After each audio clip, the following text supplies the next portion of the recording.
In this chapter, we have magnetic field, the cross field, these two sections, and the circulating charge particle, which is relating to the bonus I will give I think today, and the cytron and cyclotron and the synchrotron, which is something really physics. I will tell you how to disassemble your smartphone in the fastest way. And magnetic force on pairing wire, and the torque, something similar to the electric dipole. So for electric field, it is not as easy as the electric field.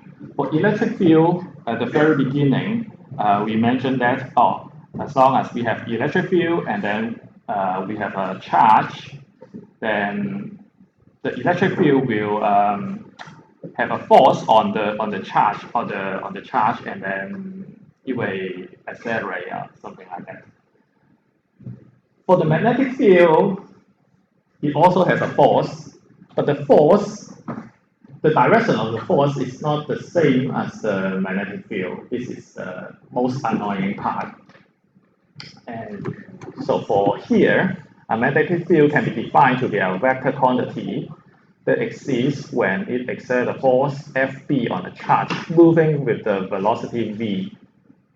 So the point is, whenever there is a magnetic field, don't ask how the magnetic field is formed. You will be told in the next chapter. Just assume there's a magnetic field here, and now we have a charge Q moving in the magnetic field with a speed v. So it will exert a force Fb, and the magnetic field is something like the Fb divided by the Q divided by the v. And of course, B is a vector, so we need to consider the direction.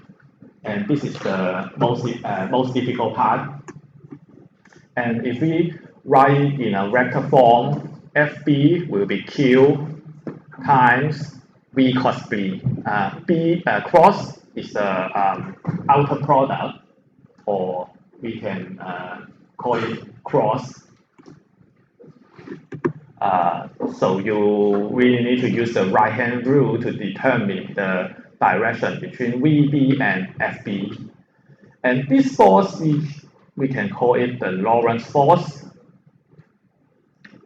The field B is equal to the charge Q times the cross product of its velocity. So if you just consider the magnitude of the force, Fb is equal to the magnitude of Q times Vb times the sine theta, where theta is the angle between V and B. So now we need to consider the outer product or the cross product. So for cross product, we need to use the right-hand rule. So Fb equals to Q V cos B. So you need to use your right hand, cos to V and cos to B, and then the direction of your thumb is the Fb direction. So one thing to consider is the angle between V and B should be less than 180. If it is larger than 180, then should be go from the another direction, which means here we have V.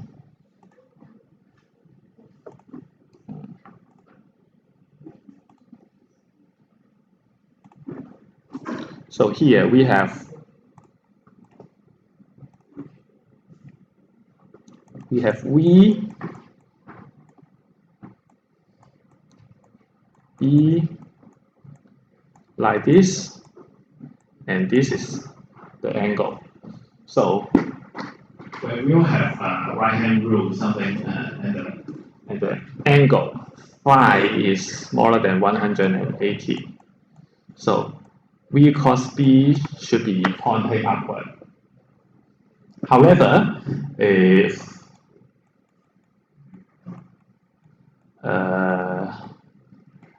V and B are exchanged, then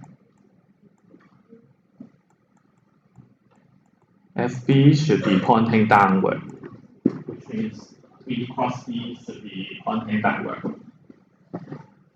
You need to make sure that this angle should be less than 180. I think this is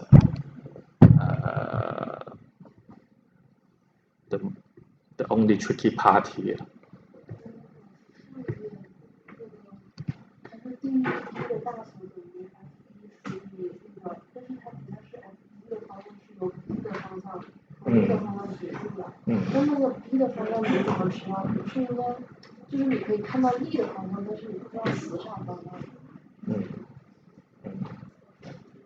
我就是叫你不要问，我就是叫你，我就是告诉你下一章你就知道 B 是怎么产生的。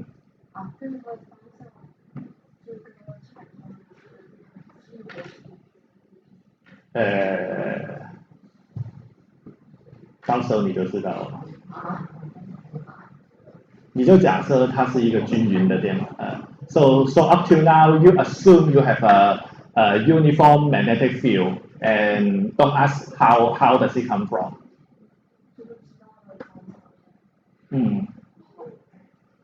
You only need to assume there is a uniform magnetic field, and when a charge moving in this field, it will exert this force, and up to this chapter, you only need to know about that. When there's a magnetic field, when there's a moving charge, it exerts a force, and that's it for up to now. And for chapter 29, you told how is how does the magnetic field come from?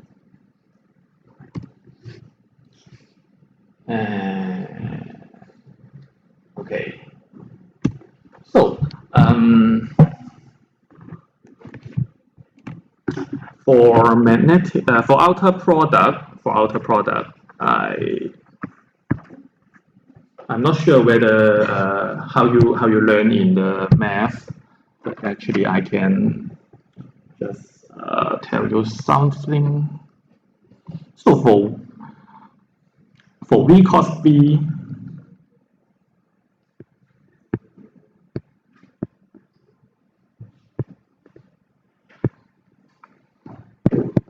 for V cos B, of course, as we know, the angle is phi, and F is pointing upward using the right-hand rule. And actually, it is equal to VB sine theta, sine phi. So actually, this is the area of this parallelogram. Yeah. So actually, this is the area of this part. The area of this part is, so this part is V cos B.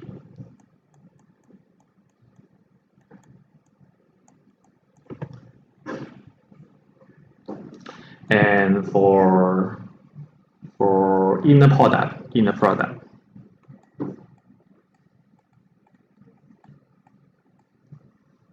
which is equals to AB sine theta. So actually,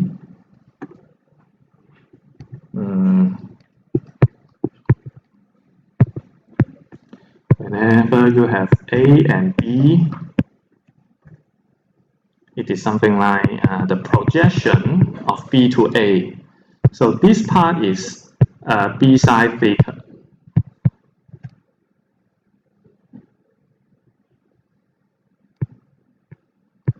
Something like this. So this is the inner product, that's the outer product.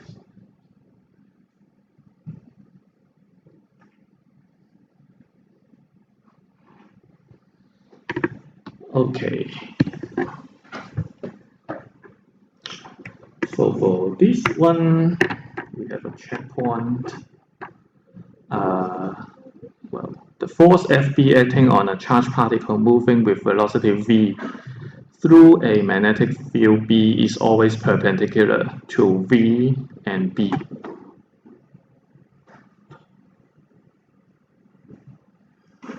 Which means Fb is perpendicular to V and also perpendicular to B, no matter what is the angle between B and B, but it's always perpendicular to both of them. And that's the outer product. So you need to have many directions. You need to use your hand to check the direction frequently. And I think that is the most difficult part for magnetism. So for the checkpoint 1, the figure shows three situations in which a charged particle with velocity v travels through a uniform magnetic field B. In each situation, what is the direction of the magnetic force Fb on the particle? So what is Fb, the direction of Fb for A?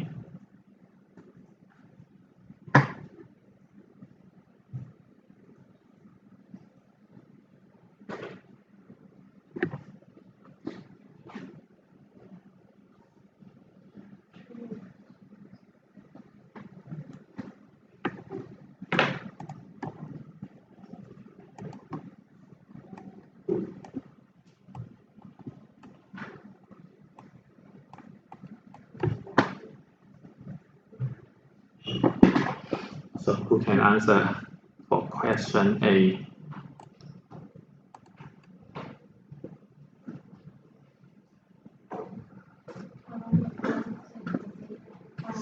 C-axis, positive or negative? Positive, okay.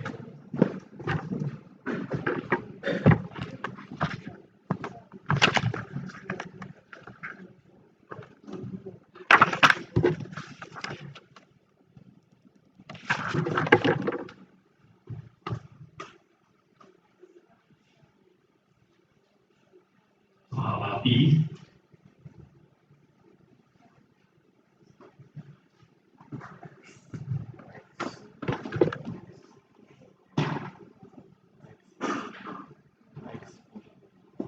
X. Positive or negative? Negative. Huh? Positive?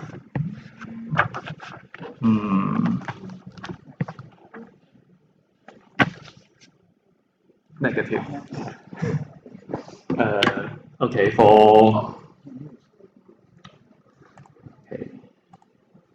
so for A is positive C direction. So for the second one, negative X, because this is a negative particle.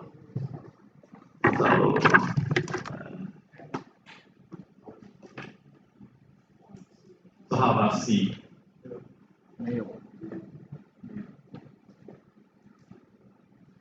我听不到是谁说的，所以啊。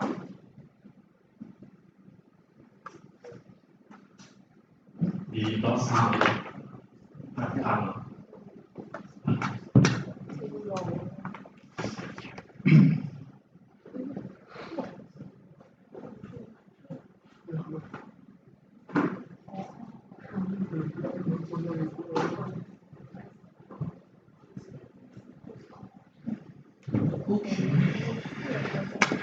So the last one is 0. This one is 0.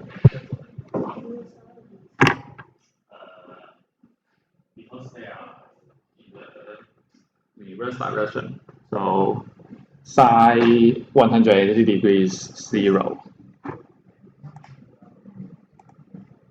Okay, I think you should have learned the cross product in high school, so it will be better. And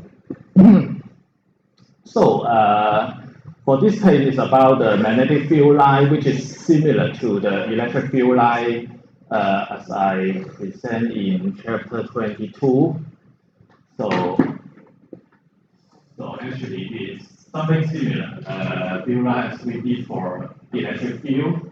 The direction of the tangent to a magnetic field line at any point given gives the direction of B at that point. And also the spacing between lines represent the magnitude of B. The magnetic field is stronger when the line closer together and conversely. So when this is more dense, the magnetic field is stronger, and this is less dense, then the magnetic field is weaker at this part. And actually for magnetic state, you can also see the magnetic line inside, and it's very, very dense. So the magnetic field inside a magnetic state is very strong. And you can see this inside is a magnetic state, and it dropped many iron in it, and then it will try to follow the magnetic line. And you can see something like that, but not really complete, but actually try to complete the magnetic field line. So for magnetic field, there are two poles. The closed field line enter one end of the magnetic and exit the other end. The end of magnetic from the field line emerge is called the north pole. So this is north pole, so the magnetic field coming out from here and goes to the south pole. The other hand, when the field line enters the magnet, it's called the south pole. Because a magnet has two poles, it's said to be a magnetic dipole. And actually, there are no monopole for magnetic. Opposite magnetic pole attract each other, and line magnetic pole repel each other. I think you should know this during the primary school. And for this point, magnetic monopole does not exist. When I was year one in my bachelor study, I already told this information, and until now, and at that time, the professor said, "Oh, some scientists want to create some monopole, but up till now, it's not succeed yet." So I find on the Wikipedia, it's mentioned that the magnetism in bar magnet and electromagnet is not caused by magnetic monopole, and indeed there's no known experiment on or observation evidence that magnetic monopole exists. So in chapter 23, you study the Gauss law for the electric field, and actually another Gauss law for magnetic field is also in the Maxwell equation, but so I can simply write it out.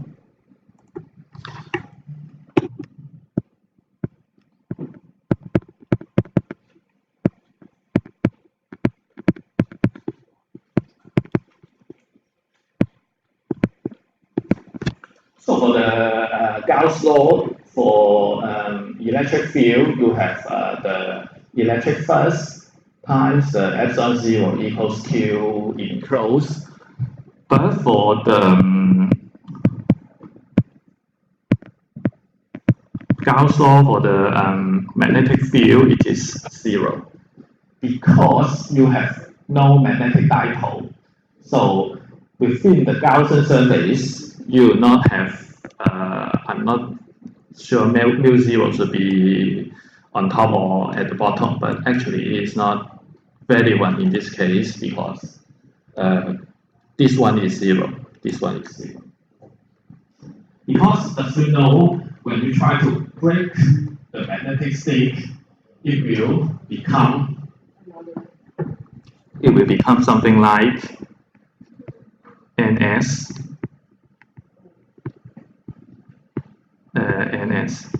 You break into two dipole instead of one N and one S. So you cannot make a magnetic monopole. If the scientists can really find the magnetic monopole, then the Maxwell equation must be rewrite. And actually, someone has rewrite, assuming that there will be some magnetic monopole. And you can check it on the Wikipedia also. And the Maxwell equation will become more complicated.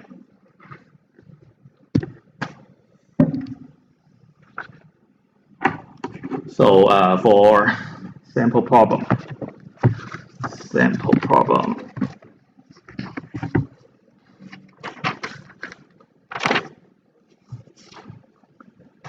Okay. So for this one, uniform magnetic field B, like this, is directly vertical upward throughout the volume of the laboratory chamber. A proton with kinetic energy 5.3 mega eV enter the chamber, moving horizontally from south to north. What magnetic deflecting noise act on the proton as it enters the chamber? The proton mass is something like that. So the blue dot denote the magnetic field pointing out of the page. If it is into the page, we will draw a cross and a circle. Then this means into the page.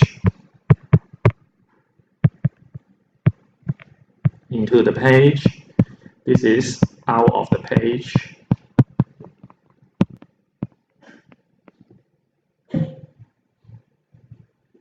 So the proton going from south to north, and the magnetic field is pointing out of the page.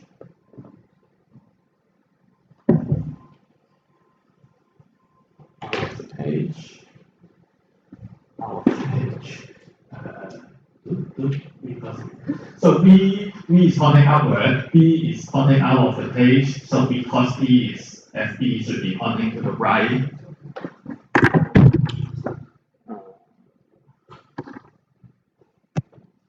So here, we calculate E equals 2K over M. K is the kinetic energy, M is the mass, B is the velocity, which is something like K equals 1/2 times mv squared. So we have B equals square root of 2K over M, and we can write it like 3.5 mega times 1.6 times 10 to minus 19 over 1.67 times 10 to minus 7. Take the square root. So the velocity is 3.2 times 10 to 7 meter per second.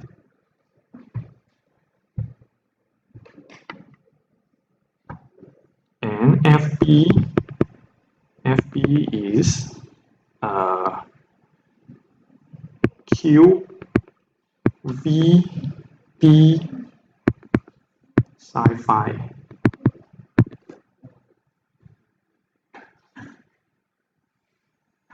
And Q is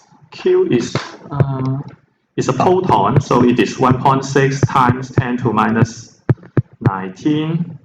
V is 3.2 times 10 to 7, and B is 1.2 milli. Psi phi is sine 90 degree, which is 1. So FB is 6.1 times 10 to minus 15 Newton. So this is the magnetic deflecting force acts on the proton. And how large is the acceleration of the proton? So simply use the Newton's law of motion. Newton's law of motion, F equals ma, which is 6.1 times 10 to minus 15 over 1.67 times 10 to minus 7. So this is just 3.7 times 10 to 12 meter per second square. So it's some simple calculation. And so we come to the interesting part. A particle in the E and B field. So actually you can go to this link.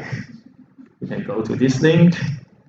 Actually, Google Chrome is not okay because it will block the Flash. So I use the Firefox. And this is interesting. So first of all, let me initiate this. Initiate all the parameters. Right. Okay.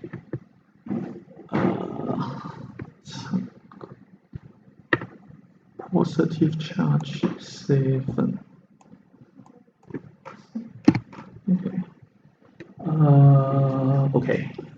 So actually, for now, we don't have any magnetic field and electric field.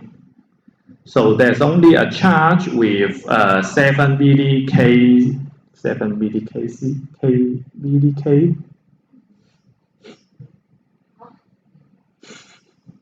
So, well, just ignore it. You can regard it as C. So you have 7 units of charge here. The absolute value is not really important here. So just assume there are 7 units of charge. The mass is not so important. So if I play it, okay, it does not move because no E field, no B field. So it does not move, it stays at the center. Okay, so next we try to add some electric field here. Okay, so now you can see that the E field is pointing upward. So E field is pointing upward. So if I press play, how is the particle move?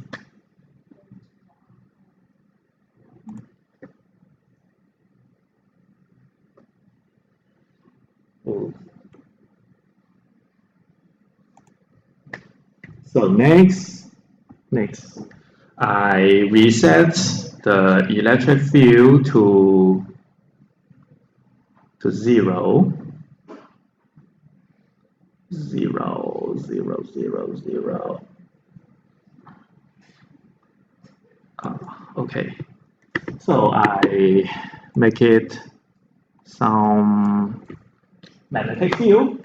The magnetic field, you see the dot, so it is pointing out of the page. If I press play, how does it move?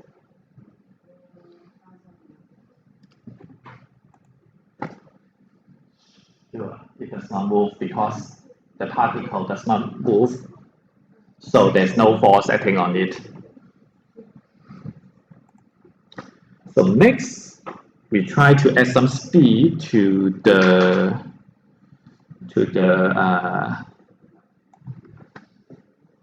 particle. So now, okay, in move like this and start here at the boundary. So it stopped. So I try to decrease the speed a bit to something like 4 milliseconds.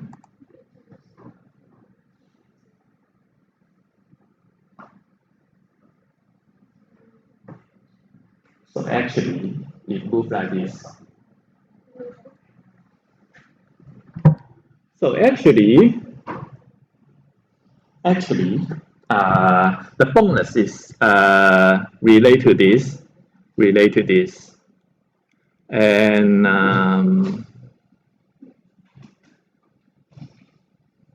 so maybe we have another demonstration, something like this. We make the charge larger, and we add some electric field pointing upward.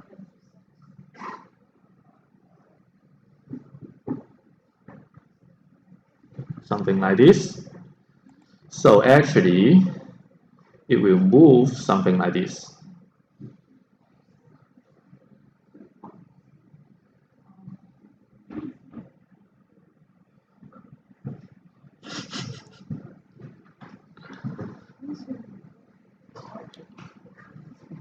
So